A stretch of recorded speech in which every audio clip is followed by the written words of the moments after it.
Akizungumza wakati wa mafunzo hayo, Caleb Mtalema Chia, afisa tawala TIRA, amesema waandishi wa habari ni wadau muhimu katika kufikisha taarifa sahihi kwa wananchi kutokana na nafasi kubwa walionayo katika jamii pamoja na imani wanayopewa na wananchi. Waandishi wa habari kama inavyojulikana kwamba ni watu muhimu katika jamii. Ukitaka jambo lako lisikike, basi ni vizuri ukawa na karibu na vyombo vya habari ili kuweza kukupazia sauti. Jukumu namba 3 la TIRA ni hilo la kutoa elimu ya bima kwa umma, na leo tumekuwa tukitoa elimu hii ya bima kwa umma kwa upande wa waandishi wa habari, ambapo tunaamini kwamba taarifa hii itasambaa kwa umma kwa urahisi kuliko ambavyo sisi ambavyo tungeweza kwenda kwa umma. Aidha, Kalebi ameiasa jamii kujiunga na huduma za bima pamoja na kuhakikisha inatoa taarifa sahihi za ukweli kuhusu matukio yanayohusiana na bima ili kusaidia kuongeza uelewa na kuimarisha matumizi ya huduma hizo nchini. Bima ni kila kitu. Kwa mfano, bima ya afya.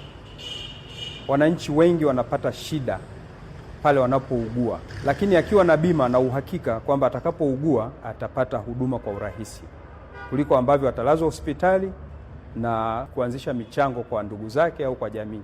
Lakini ikiwa ana bima anakuwa na uhakika wa matibabu yake. Ikiwa na bima ya jengo au chombo chake cha moto, anakuwa na uhakika kwamba janga litakapotokea yeye atarudi pale alipokuwa.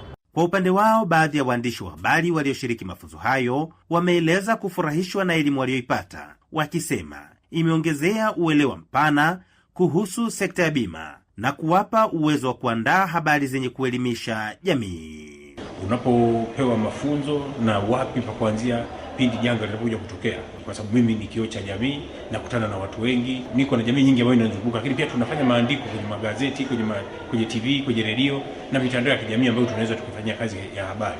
Kwa pale ninapopata mafunzo kupitia hii mamlaka za bima nchini TIRA, na mimi napata uelewa kuweza kumwambia nini wananchi kuhusiana na kile. Yananisaidia mimi kuwapa elimu hasa jamii inayonizunguka, wajue nini maana hizi bima.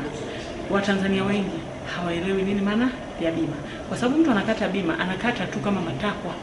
Serikali inataka fanye nini? Akate bima, lakini haelewi manufaa zile bima, hususan wanaotumia vyombo vya usafiri, mfano abiria. Imekuwa ni sehemu kwanza moja kunifungua mimi, lakini pia kupata kitu ni namna gani nitaweza kuwafikishia jamii ili kupata uelewa zaidi, hasa hususan kwenye vyombo vya usafiri. Mafunzo hayo ni sehemu ya mkakati wa TIRA wa kuhakikisha wananchi wanapata taarifa sahihi kuhusu huduma za bima kupitia vyombo vya habari ambavyo vina mchango mkubwa katika maendeleo ya kijamii na kiuchumi nchini. Samuel Mpogole,